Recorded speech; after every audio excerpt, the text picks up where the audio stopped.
Hello ಎಲ್ರಿಗೂ ನಮಸ್ಕಾರ. Welcome back to Bhagya creation. ಎಲ್ರಿಗೂ ಅಂದರೆ ಯುಗಾದಿನೇ ಹೊಸ ವರ್ಷ ನಮಗೆಲ್ಲ. ಬೇರೆ ಜನವರಿ 1 ನಮಗೆ ಹೊಸ ವರ್ಷನೇ. ಬಟ್ ಆದ್ರೂ ವರ್ಷದ್ದು ಮೊದಲನೇ ನಮ್ಮ ಹಿಂದೂ ಹಬ್ಬ ಆಗಿ ಮಾಡೋದೇ ನಾವು ಯುಗಾದಿ ಹಬ್ಬನೇ ನಮಗೆ ಹೊಸ ವರ್ಷದ ಲೆಕ್ಕ ಬರೋದು. ಹಾಗಾಗಿ ಎಲ್ರಿಗೂ ಯುಗಾದಿ ಹಬ್ಬದ ಶುಭಾಶಯಗಳು. ಯಾರ್ಯಾರಾಗೆ ನಮ್ಮ ಚಾನಲ್ನ ನೋಡ್ತಾ ಇದ್ದೀರಾ ದಯವಿಟ್ಟು ಸಬ್ಸ್ಕ್ರೈಬ್ ಮಾಡ್ಕೊಳ್ಳಿ. ನನ್ನ ವಿಡಿಯೋ ಇಷ್ಟ ಆದರೆ ಒಂದು ಲೈಕ್ ಕೊಡಿ. ಎಲ್ಲರ ಜೀವನದಲ್ಲೂ ಸಿಹಿ ಕಹಿ ಎರಡೂ ಇದ್ದೇ ಇರುತ್ತೆ. ಆದರೆ ಅದು ಹೋದ ವರ್ಷಕ್ಕೆ ಎಲ್ಲ ಮುಗಿದೋಗಿ ಇನ್ನು ನಿಮ್ಮ ಮುಂದಿನ ಜೀವನದಲ್ಲಿ ಈ ಹೊಸ ಯುಗಾದಿ ಹಬ್ಬ ನಿಮ್ಮ ಜೀವನದಲ್ಲಿ ಇನ್ನೂ ಹೊಸದಾಗಿ ಒಂದು ಒಳ್ಳೆಯ ರೀತಿಲಿ ಎಲ್ರಿಗೂ ಒಳ್ಳೆಯದಾಗಲಿ ಅಂತ ನಾನು ಹಾರೈಸ್ತೀನಿ. ಮತ್ತು ಎಲ್ಲರೂ ಕಷ್ಟ ಸುಖ ಎರಡನ್ನೂ ಸಮನಾಗಿ ಸ್ವೀಕರಿಸ್ಕೊಂಡು ಜೀವನ ಮಾಡಬೇಕು. ನಾವು ಬರೀ ಸುಖನೇ ಕೇಳಿಬಿಟ್ರೆ ದೇವರು ಸುಖನೇ ಕೊಡಲ್ಲ. ಸುಖ ಕೇಳಿದವ್ರಿಗೆ ಕಷ್ಟ ಕೊಡ್ತಾನೆ, ಕಷ್ಟ ಕೇಳಿದವ್ರಿಗೆ ಸುಖ ಕೊಡ್ತಾನೆ. ಹಾಗಾಗಿ ನಾವು ಎರಡನ್ನೂ ಸಮನಾಗಿ ಸ್ವೀಕಾರ ಮಾಡಬೇಕಾಗುತ್ತೆ. ಏಕೆಂದರೆ ಕಷ್ಟ ಬಂದಾಗ ನಾವು ಧೈರ್ಯದಿಂದ ಯಾವುದೇ ಆಗಲಿ ಫೇಸ್ ಮಾಡಿದ್ರೆ ನಮಗೆ ಸುಖನೂ ಸಿಗೋದು. ಬರೀ ನಾವು ಸುಖನೇ ಬೇಕು, ನಮಗೆಲ್ಲ ಈಸಿ ಇರಬೇಕು ಅಂದರೆ ಆಗಲ್ಲ. ಜೀವನನೇ ಹಾಗೆ, ಬೇವು ಬೆಲ್ಲ ಹೇಗೋ ಹಾಗೆ ಸಮನಾಗಿ ನಾವು ನಮ್ಮ ಜೀವನದಲ್ಲಿ ಅಳವಡಿಕೆ ಮಾಡ್ಕೋಬೇಕಾಗುತ್ತೆ. ಹಾಗಾಗಿ ನಾವು ಈ ಹೊಸ ವರ್ಷ ಹೊಸ ಯುಗಾದಿ ನಮ್ಮ ಜೀವನದಲ್ಲಿ ಎಲ್ರಿಗೂ ಹೊಸ ವರ್ಷ ತರಲಿ, ನಮ್ಮ ಎಲ್ಲರ ಕನಸು ಈಡೇರಲಿ ಅಂತ ಹಾರೈಸ್ತಾ ನಾನು ಹಬ್ಬನ ಶುರು ಮಾಡ್ತಾಯಿದ್ದೀನಿ. ಆದರೂ ನನಗೆ ಸ್ವಲ್ಪ ಬೇಜಾರಾಯಿತು ಹಬ್ಬದ ದಿವಸ. ಹಬ್ಬ ಎಲ್ಲ ಮಾಡೋಕ್ಕೆ ಅಷ್ಟು ಖುಷಿಯಾಗಿ ನಾನು 5 ಗಂಟೆಗೆ ಎದ್ದು ಬೇಗ ರಂಗೋಲಿ ಹಾಕ್ಕೊಂಡು ಮನೆಯೆಲ್ಲ ಕ್ಲೀನ್ ಮಾಡಿಕೊಂಡೆ, ಒಳಗಡೆ ಎಲ್ಲ ಕ್ಲೀನ್ ಮಾಡಿಕೊಂಡು ಆಚೆಲಿ ನಾನು ರಂಗೋಲಿ ಎಲ್ಲ ಹಾಕೋತಾ ಇದ್ದೆ. ಬಟ್ ಲಾಸ್ಟಿಗೆ ನಾವು ಹಬ್ಬ ಮಾಡೋಂಗಿಲ್ಲ ಅಂದಾಗ ತುಂಬಾ ಬೇಜಾರಾಯಿತು. ಅಥವಾ ಹೊಸ ವರ್ಷ ಅಂದರೆ ನಮಗೆ ಹೊಸ ಯುಗಾದಿ ನಮಗೆ ಹೊಸ ವರ್ಷದ ಥರ ಅಲ್ವಾ. ಸ್ಟಾರ್ಟಿಂಗ್ ಹಬ್ಬನೇ ನಮಗೆ ಮಾಡೋಕ್ಕಾಗಿಲ್ಲ ಅಂದರೆ ನಿಜ ತುಂಬಾ ಬೇಜಾರಾಗುತ್ತೆ. ಆದರೂ ಏನೂ ಮಾಡೋಕ್ಕಾಗಲ್ಲ. ಅಂದರೆ ಎಲ್ಲದೂ ನಮಗೆ ನಾವು ಅಂದ್ಕೊಂಡಂಗೆ ಆಗಬೇಕು ಅಂತಂದರೆ ಯಾವುದೂ ಆಗಲ್ಲ ಅಲ್ವಾ. ನಾವು ಯಾವುದೇ ಬಂದ್ರೂ ಅದನ್ನು ಅದೇ ರೀತಿ ತೊಗೋಬೇಕಾಗುತ್ತೆ. ಯಾವುದನ್ನು ಬೇಡ ಅಂತ ಬಿಡೋಕ್ಕಾಗಲ್ಲ. ಹಾಗಾಗಿ ನಾನು ಸಿಂಪಲ್ಲಾಗಿ ಒಂದು ರಂಗೋಲಿ ಹಾಕ್ಕೊಂಡೆ. ಮತ್ತು ನಾನು ಪೂಜೆನೂ ಅಷ್ಟೇ, ನಾನು ಗುರುವಾರನೇ ವಾರಗಳು ಮಾಡ್ಕೊಬಿಡ್ತಾ ಇದ್ದೆ. ಏಕೆಂದರೆ ನಾನು ಗುರುವಾರ ವಾರ ಮಾಡ್ತೀನಿ, ಶುಕ್ರವಾರ ಕಳಸ ತೆಗಿಬಾರ್ದು ಅಂತ ಹೇಳಿ ರಾಘವೇಂದ್ರ ಸ್ವಾಮಿಗೆ ನಾನು ಪೂಜೆ ಮಾಡ್ತೀನಿ. ಆದರೆ ನಾನು ಈ ವಾರ ಮತ್ತು ಭಾನುವಾರನೇ ಹಬ್ಬ ಬಂದಿರೋದ್ರಿಂದ ನಾನು ಯಾವುದನ್ನು ತೆಗೆದು ಕ್ಲೀನ್ ಮಾಡಿರಲಿಲ್ಲ. ಎಲ್ಲ ಹಬ್ಬದ ದಿವಸನೇ ಮಾಡೋಣ ಅಂತ. ಮತ್ತು ಶುಕ್ರವಾರ ಬಂತು ಮತ್ತು ಶನಿವಾರ ಅಮಾವಾಸ್ಯೆ ಬೇರೆ ಬಂತಲ್ವ. ಹಾಗಾಗಿ ಯಾವುದೇ ಕಳಸ ಏನು ತೆಗಿಬಾರ್ದು ಅಂತ ನಾನು ಹಾಗೆ ಬಿಟ್ಟಿದ್ದೆ. ಇವಾಗ ಎಲ್ಲ ಒಳಗಡೆ ಆಚೆ ಎಲ್ಲ ರಂಗೋಲಿ ಬಿಟ್ಟು ಎಲ್ಲ ಕ್ಲೀನ್ ಮಾಡ್ಕೊಂಡು ಬಂದು ಇವಾಗ ಸ್ನಾನ ಮಾಡಿಬಿಟ್ಟು ದೇವ್ರ ಪಾತ್ರೆ ಎಲ್ಲ ತೊಳ್ಕೊತಾ ಇದ್ದೆ. ನಾನು ಬರೀ ಹುಣಸೆಹಣ್ಣು ಮತ್ತು ಸಬೀನ ಎರಡರಲ್ಲೇ ನಾನು ದೇವ್ರ ಪಾತ್ರೆ ಎಲ್ಲ ತೊಳ್ಕೊಂಡೆ.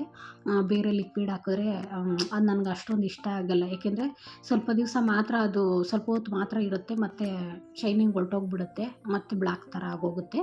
ಹಾಗಾಗಿ ನಾನು ಅವೆರಡರಲ್ಲೇ ನಾನು ಕ್ಲೀನಾಗಿ ವಾಶ್ ಮಾಡಿಕೊಂಡು ದೇವ್ರ ಮನೆಗೆಲ್ಲ ರೆಡಿ ಮಾಡಿಕೊಂಡೆ. ಬಟ್ಟು ಪೂಜೆನೋ ಮಾಡಿದ್ವಿ. ಪೂಜೆ ಆದಮೇಲೆ ನಮಗೆ ವಿಚಾರ ಗೊತ್ತಾಯಿತು ಮಾಡೋಂಗಿಲ್ಲ ಹಬ್ಬನ ಅಂತ. ಆವಾಗ ನಿಜ ಬೇಜಾರಾಯಿತು.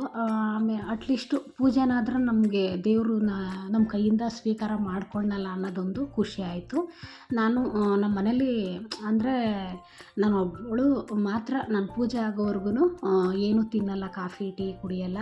ಮತ್ತು ವರ್ಷವೂ ಅಷ್ಟೇ ಬೇವು ಬೆಲ್ಲ ತಿಂದಲೇ ನಾನು ತಿಂಡಿ ಆಗಲಿ ಇದಾಗಲಿ ನಾನು ತಿನ್ನಲ್ಲ. ಹಾಗಾಗಿ ಮೊದಲಿಗೆ ನಾನು ಪೂಜೆ ಮಾಡಿ ಬೇವು ಬೆಲ್ಲ ಎಲ್ರಿಗೂ ಕೊಟ್ಟು ಆಮೇಲೆ ನಾನು ತಿಂದು ಆಮೇಲೆ ನಾನು ಅಡುಗೆಗೆ ಇಟ್ಕೊಂಡು ಅಡುಗೆ ಮಾಡಿ ಪೂಜೆಗೆ ಎಡೆ ಇಟ್ಟು ನಾವು ಪೂಜೆ ಮಾಡ್ತೀವಿ ಸಲ. ಬಟ್ ಈ ಸಲ ಆಗಲಿಲ್ಲ. ಬರೀ ಬೇವು ಬೆಲ್ಲ ಮಾಡಿ ಪೂಜೆ ಮಾಡಿದ್ದಷ್ಟೇ. ಅಡುಗೆ ಮಾಡಿ ಪೂಜೆ ಮಾಡೋ ಅಷ್ಟೊತ್ತಿಗೆ ನಮಗೆ ಸೂತಕ ಅಂತ ಗೊತ್ತಾಯಿತು. ಅಂದರೆ ನಮ್ಮ ರಿಲೇಟಿವ್ ಒಂದು ಹುಡುಗಿ ಮೆಚೂರ್ಡ್ ಆಗಿದೆ ಅಂತ ಗೊತ್ತಾಯಿತು. ಹಾಗಾಗಿ ಮಾಡೋಂಗಿಲ್ಲ ಅಂಥೇಳಿ ಗೊತ್ತಾಯಿತು. ಇನ್ನೇನು ಮಾಡೋದು, ಅಟ್ಲೀಸ್ಟು ಪೂಜೆನಾದರೂ ಮಾಡಿದ್ದೀವಲ್ಲ ಅಂತ ಸಮಾಧಾನ ಮಾಡಿಕೊಂಡೆ. ಯಾಕೆಂದರೆ ವರ್ಷಕ್ಕೊಂದು ಹಬ್ಬದಲ್ಲಿ ನಾವು ಈ ರೀತಿ ಎಲ್ಲ ಖುಷಿಯಾಗಿ ಮಾಡ್ತಾ ಇರ್ತೀವಿ. ಸೆಂಟ್ರಲ್ಲಿ ಈ ರೀತಿ ಮಾಡೋಂಗಿಲ್ಲ ಅಂದಾಗ ತುಂಬ ಬೇಜಾರಾಗ್ಬಿಡುತ್ತೆ. ಬೇರೆ ದಿನಗಳಲ್ಲಿ ಹಂಗೆ ಅನ್ಸಲ್ಲ, ಬಟ್ ಹಬ್ಬದ ಟೈಮಲ್ಲೇ ಆ ರೀತಿ ಆದಾಗ ಹಂಗೆ ಅನ್ಸುತ್ತೆ. ಬಟ್ ಏನೂ ಮಾಡೋಂಗಿಲ್ಲ, ಆಗಿದ್ದನ್ನು ಯಾರೂ ತಪ್ಸೋಕ್ಕಾಗಲ್ಲ. ಹಾಗಾಗಿ ನಾನು ಸ್ವಲ್ಪ ಅಡುಗೆಗಳ್ನೆಲ್ಲ ಮಾಡಿಕೊಂಡೆ. ಅಂದರೆ ಒಂದು 40% ಅಡುಗೆ ಮಾಡ್ತಾಯಿದ್ದೆ. ಆಮೇಲೆ ಗೊತ್ತಾಯಿತು ನಮಗೆ, ಇಲ್ಲ ಅಂದಿದ್ರೆ ಗೊತ್ತಾಗ್ದಲೇ ನಾವು ಪೂಜೆ ಮಾಡಿಬಿಡ್ತಾಯಿದ್ವಿ. ಬಟ್ ಪೂಜೆ ಒಂದು ಆಯ್ತಲ್ಲ ಅಂತ ಸಮಾಧಾನಕ್ಕೆ ನಾನು ಅಡುಗೆಗಳು ಆಲ್ರೆಡಿ ಮಾಡ್ಕೊತಾಯಿದ್ದೆ. ಹಬ್ಬ ಅಂದಮೇಲೆ ಅಡುಗೆ ಮಾಡಿಕೊಳ್ಳೇಬೇಕು, ಎಲ್ರಿಗೂ ಬೇಕೇ ಬೇಕು ನೋಡಿ. ನಾನು ಇವತ್ತು ಹೋಳ್ಗೆ ಮತ್ತು ಕಾಳು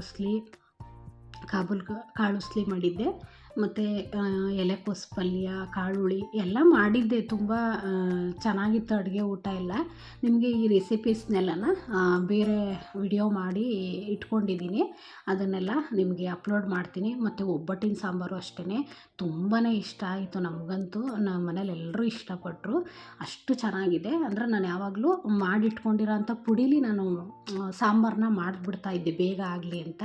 ಆಮೇಲೆ ನಾನು ಹಬ್ಬ ಮಾಡೋಂಗಿಲ್ಲ, ಪೂಜೆಗೇನು ಅಡುಗೆ ಇಡೋಂಗಿಲ್ಲ ಅಂತ ಗೊತ್ತಾದಮೇಲೆ ಸ್ವಲ್ಪ ನಿಧಾನಕ್ಕೆ ಸಾಂಬಾರು ಮಾಡಿದೆ, ಹುರಿದ್ಬಿಟ್ಟು ಮಾಡಿದೆ. ತುಂಬಾ ಚೆನ್ನಾಗಿತ್ತು.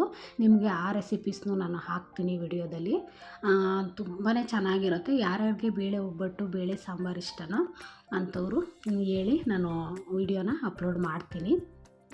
ಬಟ್ ನಾನು ಸಿಂಪಲ್ಲಾಗಿ ಹಬ್ಬ ಮಾಡಿಕೊಂಡ್ವಿ. ಬಟ್ ಅದೊಂದು ಬೇಜಾರು ಬಿಟ್ಟರೆ ಇನ್ನೇನಿಲ್ಲ, ಎಲ್ಲ ಖುಷಿಯಾಗಿ ಚೆನ್ನಾಗಿತ್ತು. ಏಕೆಂದರೆ ದೇವಸ್ಥಾನಕ್ಕೆಲ್ಲ ಹೋಗ್ಬೋದಿತ್ತಲ್ವ ಹಬ್ಬದ ದಿವಸ ಅಂತ ಅದೊಂದಿತ್ತು. ಬಟ್ ಹೋಗೋಕ್ಕಾಗಲಿಲ್ಲ ಅನ್ನೋದೊಂದು ಬೇಜಾರಾಯಿತು. ಬಟ್ ಇರೋದ್ರಲ್ಲೇ ನಾವು ಖುಷಿ ಪಡಬೇಕಲ್ವ. ಸ್ಟಾರ್ಟಿಂಗ್ ಹಬ್ಬದಲ್ಲಿ ಆದಾಗ ಈ ರೀತಿ ಅನಿಸುತ್ತೆ, ಬೇರೆ ಹಬ್ಬ ಅಂತ ಅನಿಸಿದರೆ ಆಗ ಆಗ್ತಿರಲಿಲ್ಲ. ಇನ್ನು ನಾವು ಯಾವುದೇ ಹಬ್ಬ ಮಾಡಲಿ, ನಾವು ಗೌರಿ ಹಬ್ಬ ಮತ್ತು ಯುಗಾದಿ ಹಬ್ಬ, ಇಂಥ ಹಬ್ಬಗಳಲ್ಲೆಲ್ಲ ನಾವು ಅಡುಗೆಗಳು ಮಾಡಿ ದೇವ್ರ ಮುಂದೆ ಇಟ್ಟು, ಅಂದರೆ ನಾವು ಪೂಜೆ ಮಾಡಿ ಆಮೇಲೆ ನಾವು ಊಟ ಮಾಡ್ತಾಯಿದ್ವಿ. ಈ ಸತಿ ಬರೀ ಬೇವು ಬೆಲ್ಲ ಮಾತ್ರ ತಿಂದು ಆಮೇಲೆ ಅಡುಗೆ ಮಾಡ್ಕೊಂಡು ನಾವೇ ಊಟ ಮಾಡೋಂಗಾಯ್ತು. ಪೂಜೆ ಮಾಡೋಕ್ಕೆ ಅವಕಾಶ ಆಗಲಿಲ್ಲ. ಬಟ್ ನೋಡಿ, ನಾನು ಒಬ್ಬಟ್ಟು, ಅನ್ನ ಸಾಂಬಾರು, ಅದೇ ಪಲ್ಯಗಳು ಮತ್ತು ಕೋಸಂಬರಿ ನಾನು ಹೆಸ್ರು ಬೇಳೆದು ಮಾಡಲಿಲ್ಲ, ಹೆಸ್ರು ಕಾಳಿತ್ತು ನೆನೆಸಿರೋದು, ಅದನ್ನೇ ಮಾಡಿದೆ. ಇವಾಗ ಬಿಸಿಲಲ್ವ, ಹಾಗಾಗಿ ಸ್ವಲ್ಪ ತಂಪಾಗಿರಲಿ ಅಂತ. ನಿಮ್ಮ ಮನೇಲೆಲ್ಲ ಹೇಗೆ ಮಾಡಿದ್ದೀರಾ ಹಬ್ಬನ ನನಗೆ ತಿಳಿಸಿ. ಹೀಗೆ ನಮ್ಮ ಚಾನಲ್ನ ಸಪೋರ್ಟ್ ಮಾಡಿ. ಯಾರ್ಯಾರು ಹಾಗೆ ನೋಡ್ತೀರಾ ದಯವಿಟ್ಟು ಸಬ್ಸ್ಕ್ರೈಬ್ ಮಾಡ್ಕೊಂಡು ನೋಡಿ. ಸಬ್ಸ್ಕ್ರೈಬ್ ಮಾಡಿಕೊಂಡು ನನ್ನ ವಿಡಿಯೋನ ಶೇರ್ ಮಾಡಿ, ಕಮೆಂಟ್ ಮಾಡಿ. Thank you for watching.